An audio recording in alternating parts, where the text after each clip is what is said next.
10 محرم کا روزہ رکھنا مسنون ہے، ساتھ 11 کا یا 9 کا شامل کر لیا جائے۔ حضور جب تشریف لائے مدینہ المنورہ میں تو حضور نے دیکھا کہ یہود روزہ رکھتے تھے، تو پوچھا تم روزہ کیوں رکھتے ہو؟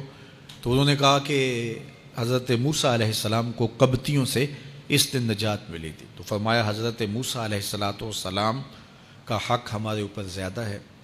تو حضور نے روزہ رکھا اور پھر فرمایا کہ اگلے سال اللہ نے چاہا تو ہم ساتھ ایک روزہ اور شامل کریں گے، تاکہ ان سے مشابہت نہ ہو جائے۔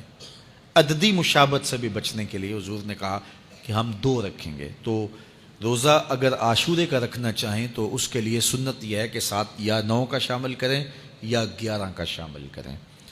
تو جو افضل ترین روزے ہیں ان میں سے عاشورے کے روزوں کا بھی شمار ہوتا ہے۔ تو اگر ممکن ہو تو جن کو اللہ نے صحت عطا کی ہے، تو آج کل اتنی شدت کی گرمی بھی باقی نہیں رہی، تو وہ یہ روزے رکھیں، ذکر و فکر کے اندر ان ایام کو گزاریں، اپنے والدین کی قبروں پر، اعزاء و اقرباء کی قبروں پر ہر جمعے کو جانا چاہیے۔ اس کے علاوہ بھی جب موقع ملے، یہ رواج جو پیدا ہو گیا ہے کہ 9 محرم کو یا 10 محرم کو مٹی ڈالنے کے لیے وہاں قبرستان میں جایا جاتا ہے، یہ 8 10 15 سال سے شروع ہوا ہے، جبکہ اس کی کوئی اصل نہیں ہے۔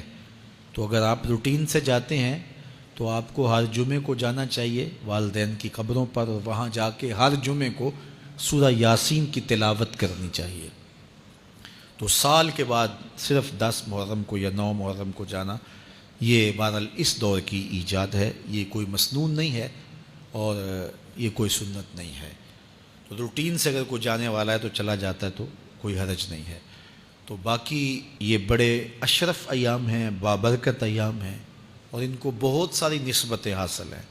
حضرت امام حسین رضی اللہ تعالی عنہ کی شہادت کے ساتھ یوم عاشور کو نسبت حاصل ہے، اور اس کے علاوہ بھی بہت سارے عالی مرتبت جو ہے وہ ہستیوں کے وصال کا دن بھی ہے، اور بہت سارے واقعات اس دن جو ہے وہ روح پذیر ہوئے ہیں۔ تو یہ اس لحاظ سے بہت ہی بابرکت اور جو ہے وہ مبارک یوم ہے۔ تو اس دن کو ذکر و فکر میں، عبادات میں بسر کیجئے گا، اور اپنی زندگی کی ایک ایک ساعت کو اللہ اور اس کے رسول کے نام پر لگا دینے کے جذبوں سے سرشار ہو کے زندگی گزاریے گا۔ حضرت امام پاک انہوں نے اپنی زندگی دین کے لیے قربان کر دی۔ تو یہ 10 محرم ہمیں سبق دیتا ہے، اور ہم اس